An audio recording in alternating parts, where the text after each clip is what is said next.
Hello everybody and welcome back to the Overlap Breakdown channel. Now this week I am joined by partner in crime Josh Williams as we're here to talk about what Liverpool looks like without Salah in the picture.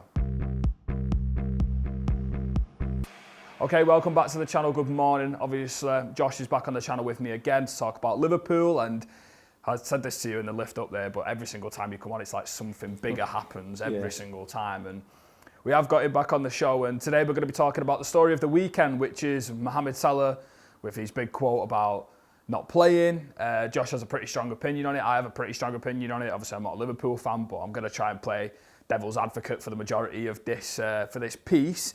But I just want to ask you straight from the top, not only what have you made of sort of the Salah situation, but what have you made of the last three games just without him in the starting 11?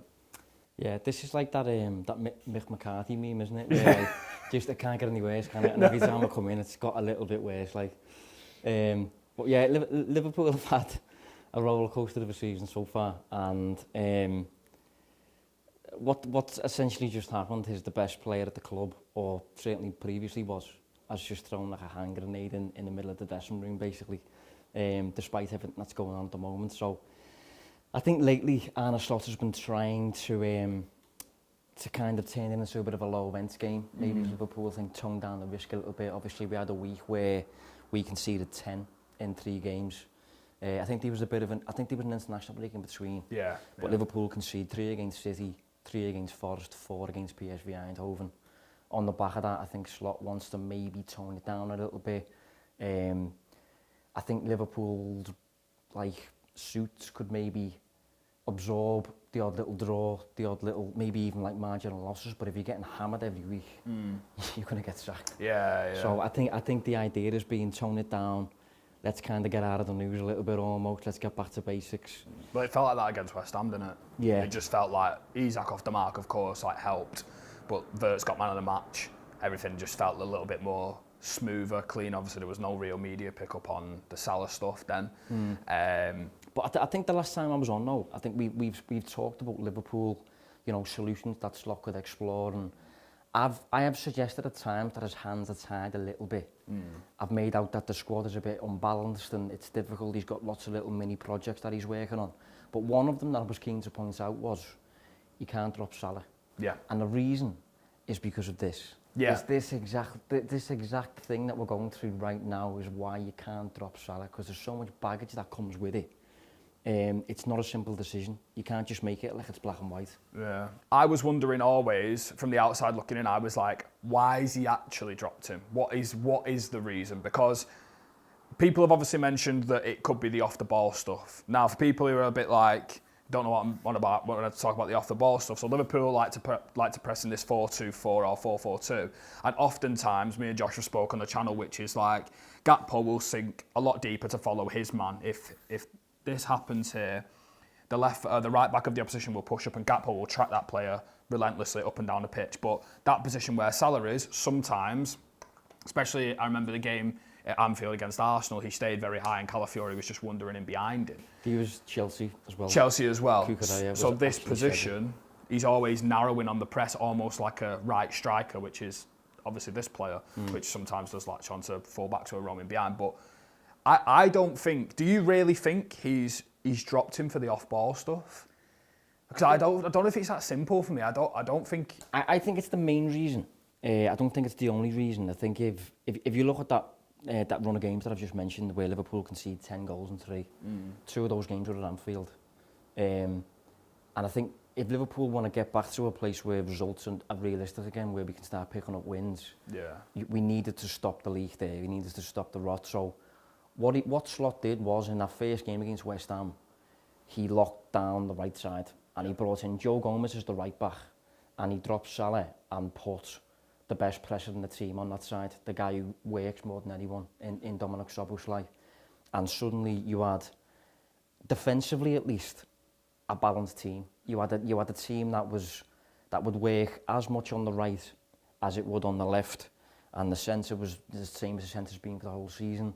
And I think that, you know, the stability was going to stem from clean sheets. So I do think that's the main reason why he was dropped. But he wouldn't have been dropped if throughout the season he's been the only one scoring goals or something like that. I think ultimately, if he was delivering on the attacking side, if he was delivering in the final third, despite the defensive issues, you would absorb that, you would carry him still.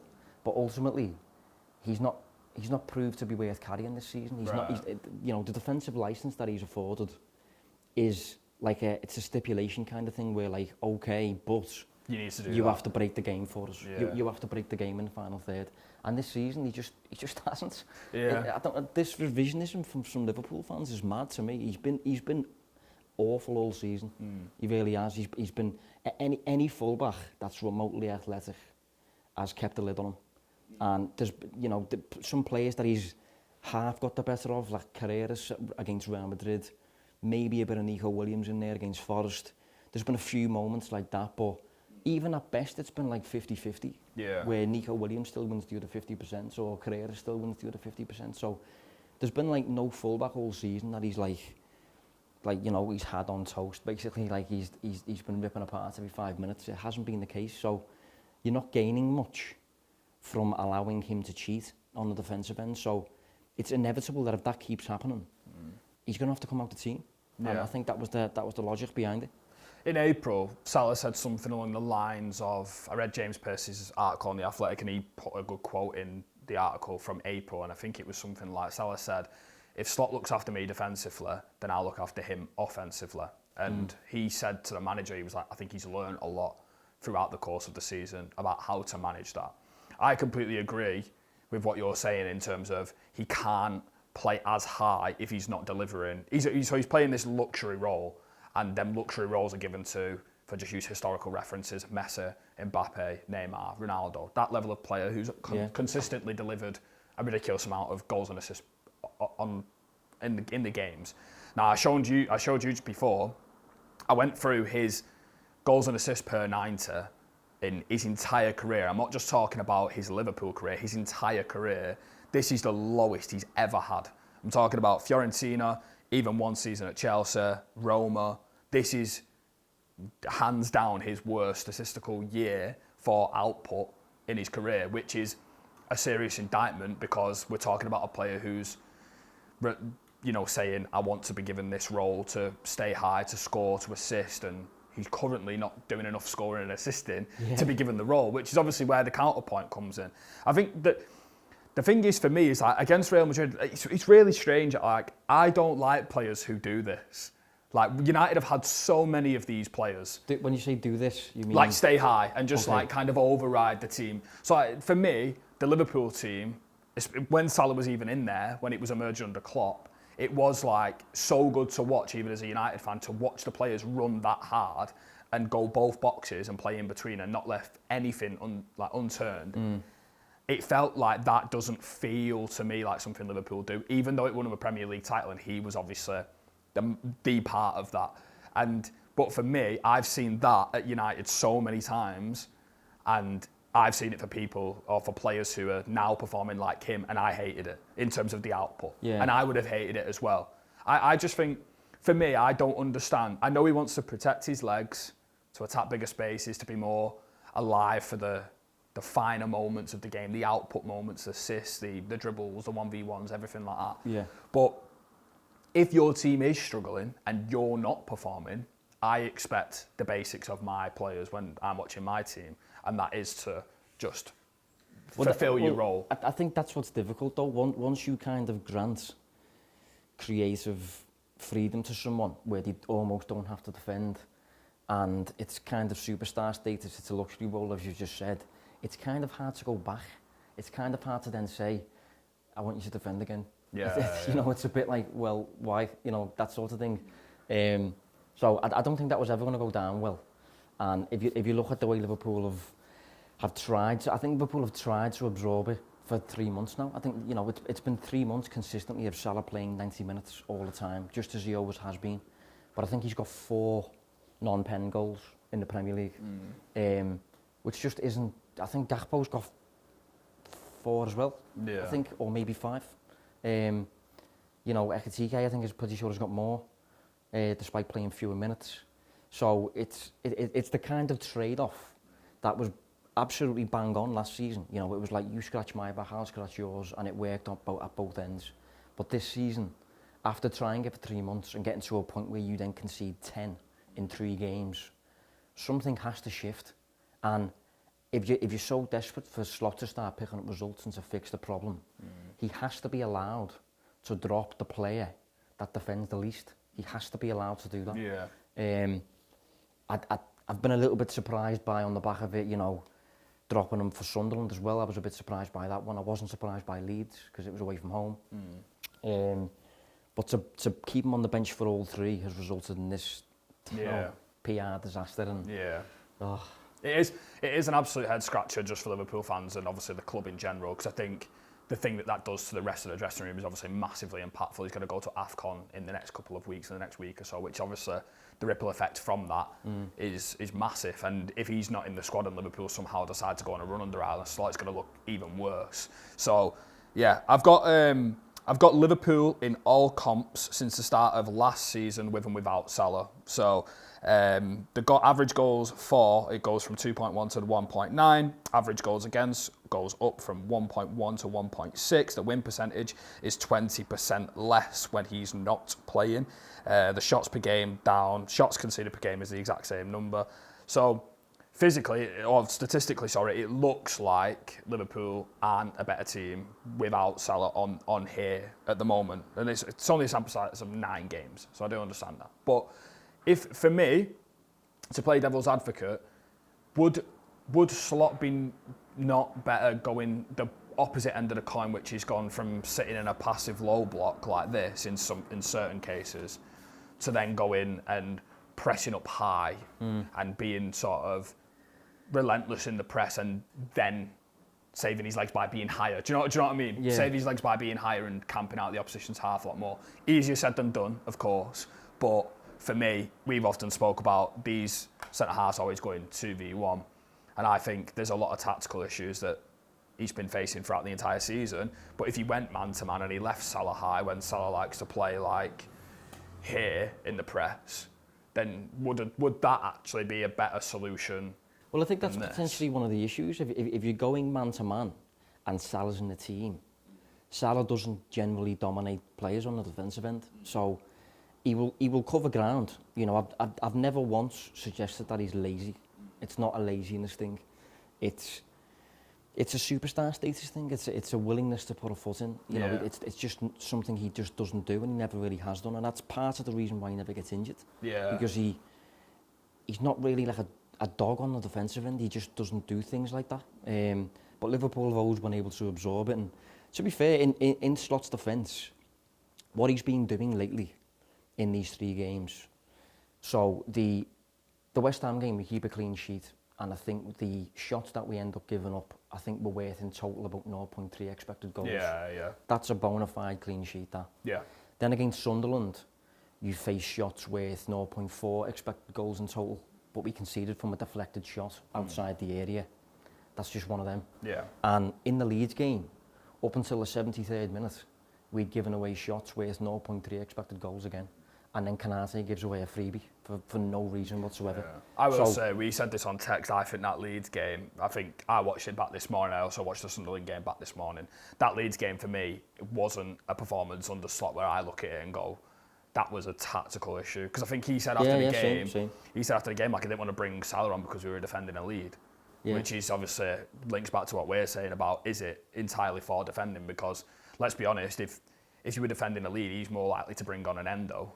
Who's going to see the game out, who's going to protect the game, who's going to run off the ball, who's going to cover it, than a Salah in his opinion, which obviously is just going right back to it. But I did think that Leeds game, I was like, honestly, that's a hard one to take. When your manager's on the floor, that's a hard one to take, I thought. What on earth do you expect from the manager when everything is going according to plan? You are 2-0 up and Kanate just shoots himself in the foot for no reason. Yeah. And everything, literally everything spiralled from there. The team is obviously mentally fragile because of what we've experienced so far this season. Yeah. It doesn't take much to knock them. And this was a clear knock on the back of giving away a shot that is scored 76% of the time in a penalty.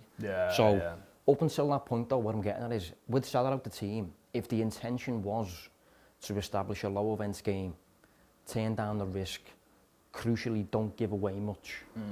That was what was happening. That he literally established that dynamic in those 3 games. But the Sunderland game we end up drawing because of that deflected shot on the attacking end. Liverpool weren't great, to be fair, but you sacrifice that by shutting the door down here.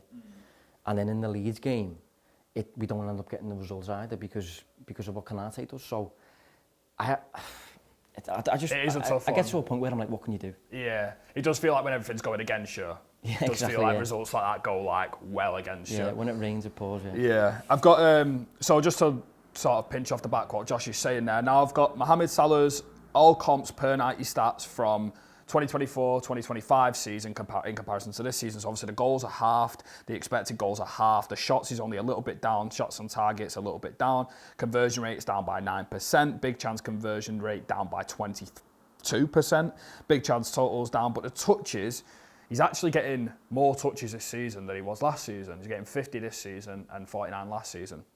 Touches in the opposition box, though, have gone from 10 to 7, which is obviously showing that he's getting less impactful shots. If you go and look at his XG per shot in the Premier League for Liverpool this season, it's actually the lowest out of any season he's had at Liverpool. So he's clearly not getting into the right areas for him to work his shot. And I think we had like a back and forth voice notes last night, and we were saying that like it doesn't actually feel like he's changed that much besides the last action.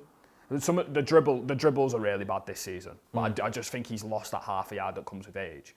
But the actual quality of chances he's taking and the quality of the strike that he's taking and the way he's taking the shot, I just think he's actually just gotten a little bit worse. Yeah. So I do. For me, it's a really tough one because yes, he's got all this credit in the bank. Yes, he's an absolute club legend, and it's so scarily similar to the Ronaldo Ten Hag-ish. It's so scarily similar. I think exactly the same. Because you've got a historic player at the club who's scored and assisted for the club for years, been to the top with them, was there for the top, was the main reason they were at the top, and now obviously Salah hasn't left and come back. But now there's a falling out with the manager where the manager's sort of changed his style a little bit to sit in a bit more because there's a defensive problem and question mark with the player who's the luxury player up front, and the trade-off currently isn't working, which is exactly what happened with Ronaldo and Ten Hag. Whether or not you agree or disagree with either one, that is what's going on. That is what the manager thinks. That's what the player thinks. So it's scarily similar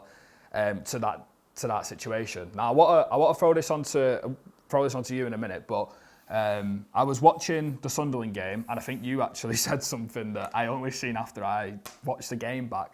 But I think you said it was something like one of Slot's worst tactical games, the Sunderland one, and I bloody agree. Like, I thought it was shockingly bad. Now I'm just gonna throw it onto what he was doing. So obviously centre forward up there, and then he put Szoboszlai right wing, I think Gakpo was left wing, Wirtz at 10, and then a 2 in midfield.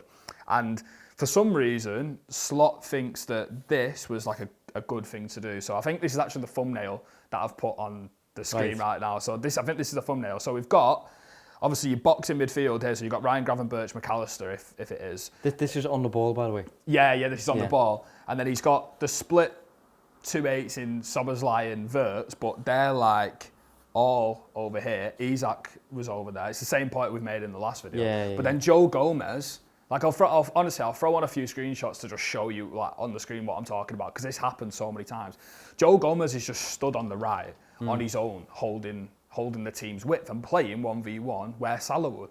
That is absolutely insane to me. And it's a sad indictment, because obviously we spoke before about like he's put Szoboszlai there, which is a clear idea to be like, no, I want someone who runs there because he's put the hardest working player. You said it before, like he could have put someone else there and put Szoboszlai somewhere else in the team, but he's actually gone, no, I want the hardest runner off the ball. But now on the ball, he's putting a player like Joe Gomez in that Salah position, which is that 1v1, completely high and wide away from it like that. And yeah, the structure did generally like looks like a little bit like this. Well, he kind of picked the same. He basically did pick the same team to face West Ham. The only difference was Kerkez and Robertson. That's the only difference. So when he picked the team, I made the classic mistake of before the game saying, good team. This looks like an unbalanced team. I said, and then we played and we looked really good. And we won the game 2-0. West Ham were abysmal. But my point, the reason I said that Liverpool, it looks like an unbalanced team without seeing anything, even if Liverpool win the game, was because of that right side thing where... Because everything's just like that, isn't it? Yeah, you've got no threat on the right. You know, Szoboszlai is playing on the right. He's a runner. He's right-footed as well. So I'm not sure exactly what he was going to create there. He was going to be no cutting inside. His backup was Gomez, as you say, he's literally never scored a single goal for Liverpool. It's funny in the West Ham game he actually registers an assist.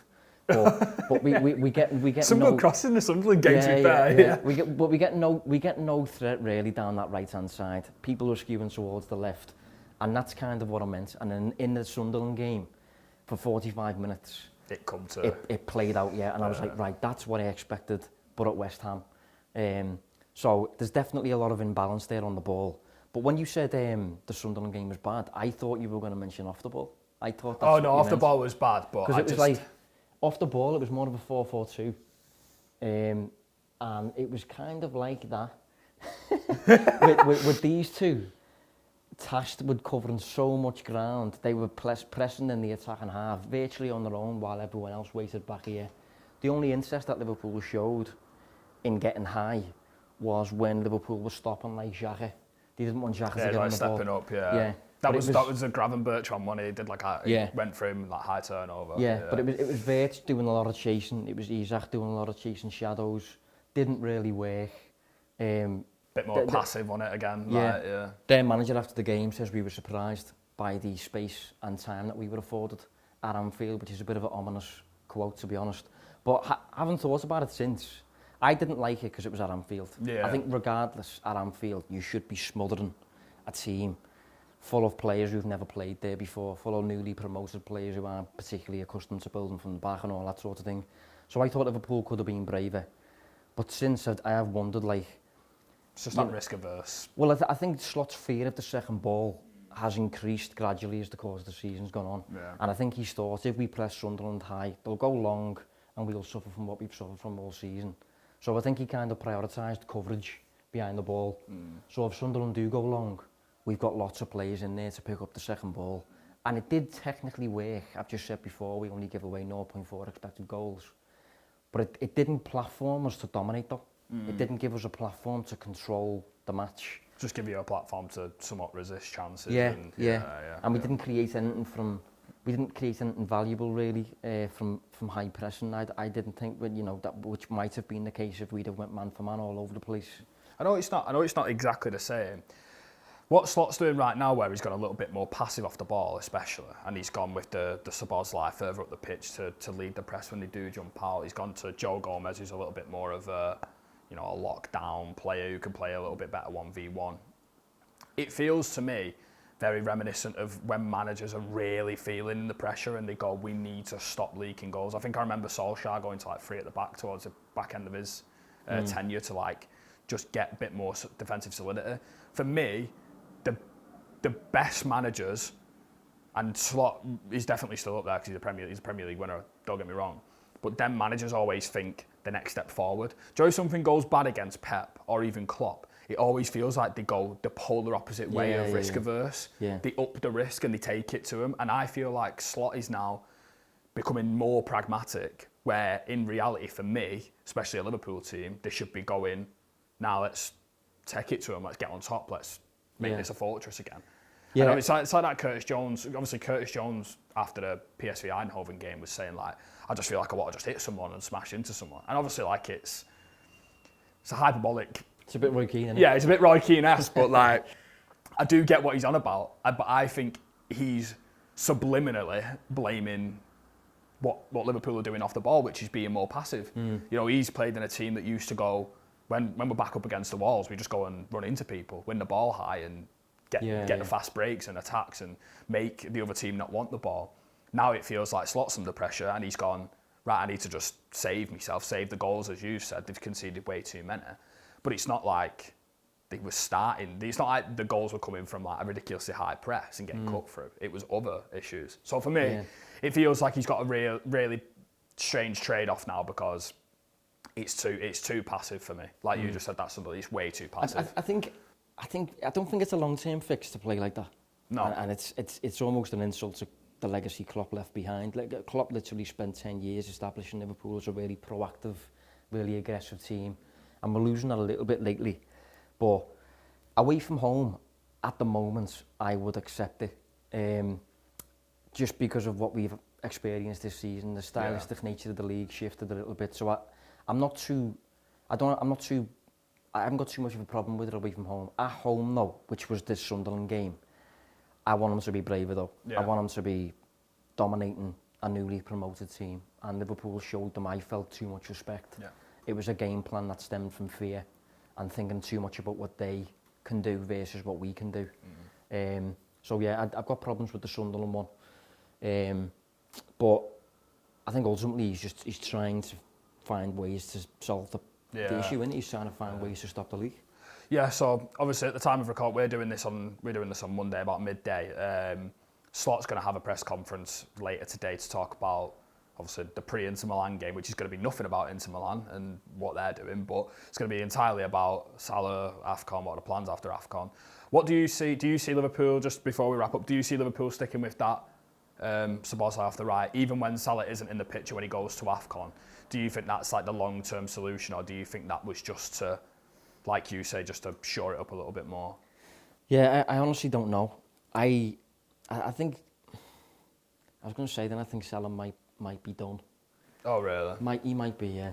I think after AFCON, like if you say something like that, you don't say something like that very like.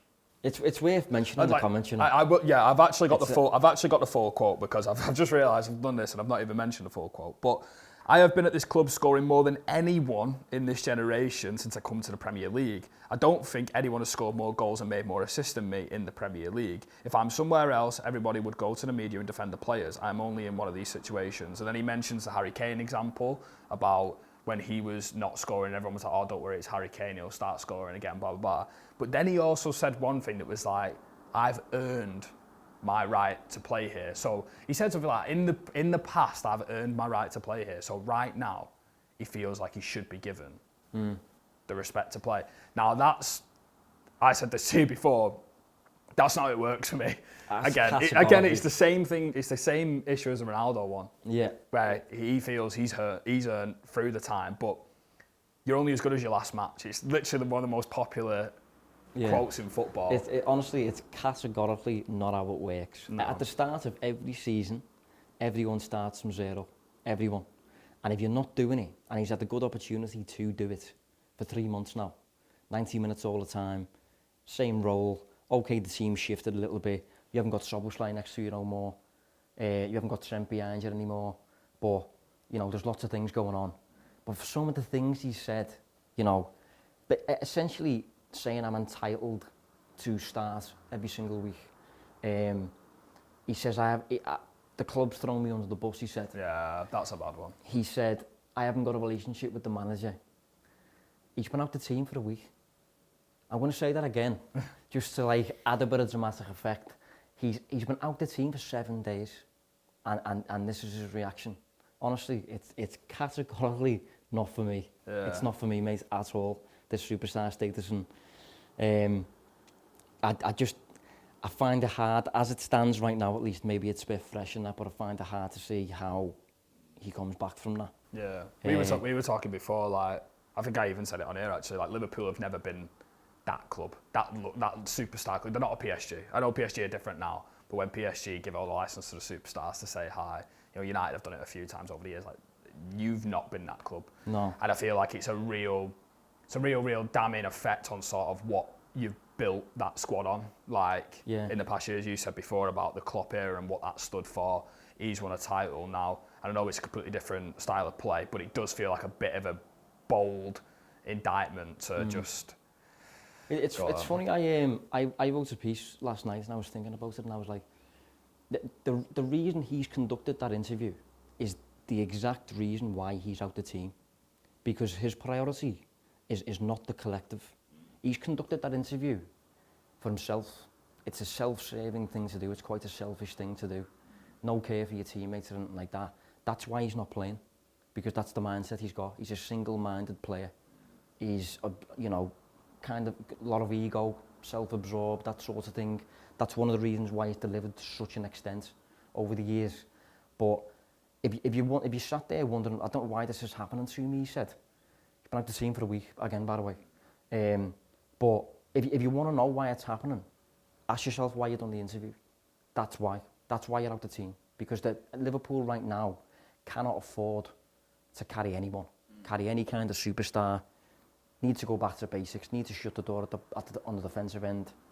And it's difficult to do that with a player who is like hardwired like that. So, you know, he hasn't even given the manager a week to see how he plays out and stuff like that. He's moved already, and it's not for me. Yeah, it does feel like you can't really say something like that and go the opposite. I think even if Slot were to lose his job, I think even, as you say, the suits wouldn't be happy at all. No. And he would probably tell the next manager what's going on behind the scenes and what's happening and how to go about that situation and what to do with it. The thing is, what I look at, like a lot of people have said that, like, we just spoke about this before, but a lot of people have said that, oh, this is happening because of the system change. Now, I'm not like, I do want to sit here and go like, but it is Mohamed Salah, like he's got to stay in the team. He's world class. He's one of the Premier League great forwards. But I don't know at what point does that stop? How much longer? Like I promise, I'm trying to play devil's advocate, but how much longer would he have to go? Exactly. On that form before Liverpool fans start saying drop him. Yeah, honestly. I know he dropped him in one game before it, like a little bit ago. I think it was the Frankfurt game we were saying before. But like, he is. I don't know. It's really hard. Like I'm really sorry for people who watch this, but like, I can't create like. People have been really keen. A lot of supporters have been keen to absolve him of any wrongdoing or anything like that. The black and white of it is what he's come out and said. First, whether Arne Slot's in or out, regardless, what he's come out and said, I don't think there's any need to come out and do that after being on the bench for a week, 7 days. Again, I keep saying it.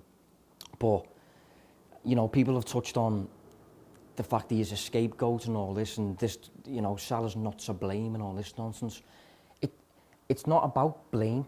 It's all I'm interested in is from Slot's perspective, fix the team. However means necessary, just fix Liverpool. Liverpool is the priority, not Mo Salah. So maybe Salah comes back into the team and Liverpool are better, you know, whatever. But experimenting without him in the team has to be an option. It's an option for everyone. It's an option for all. It's a collective thing. It's a team sport. So the idea that one individual is undroppable and it's based on last season or the previous 5 seasons or whatever, it's a nonsense. It's not how it works. And me personally, I had seen enough in the 3 months prior to absolutely shake Slot's hand when he benched him against West Ham. Yeah. I was a bit surprised he did it at home against Sunderland, but then he does come on at half time. Yeah. What's the best? Last question. What's the best outcome of this? Everyone just makes up and you go and win the league. The best outcome. You can have that. The most realistic outcome. The most realistic outcome. I think Salah might leave in January. Yeah. Like I said, I don't know how you can. Again, I'm not saying like either of them or whatever, but I don't really get how you can walk into the club or even like sit on a bus or go on a plane to Winter or. I don't get how you can do that after saying that. Like, so I think he's burnt it. Imagine you're Florian Wirtz or Virgil van Dijk on that coach home from Leeds, and you've got your phone in your hand and you've just drew with the last minute equaliser and you're looking at the things he's just said. Nobody, especially with the level of performance that he's delivered this season, nobody is above getting benched. Nobody is an automatic starter. You picked according to, you know, your form and the way the team's going, what the team needs and all that. People have pointed out that why hasn't Canate come out the team? You know, why is Chiesa not getting minutes and things like that? There's some logic in there. I have called for Chiesa getting minutes more than anyone. Canate, there's no alternative. I reckon it is the double standards that annoy most fans. But then possibly, but for me, I think he's pretty much benched everyone at one point or another. To be fair, you did make except a point. Virgil. You did make a point about Gakpo playing less minutes than Salah. Yeah. And people are like, oh, but why is Gakpo not being benched? Yeah, anyone who comes at me saying Gakpo should be benched though, Agreed. Yeah, agreed. Yeah, but for who? For though? who? Yeah, For who? yeah. You know, so I can't- bench any of them, but that's my point. You can bench any of them based on But no how one's they've above played, that. except Szoboszlai. Yeah, He's the yeah. one player this season that is above getting benched because of his performances. Nobody else. And the fact that Salah has been on the bench for a week and he's reacted like this, and he's 33 or whatever, and he's not delivering to anywhere near the same level. He's the highest paid player. I think he probably leaves in January, and I would guess Slot lasts the season. And if at the end of the season you reflect on it and he's not the man, you shake hands and you part ways, so be it. I don't, just blindly want him to stay. Ultimately, all I care about is Liverpool being good, Liverpool improving. And I think for that to happen, Salah might have to leave in January.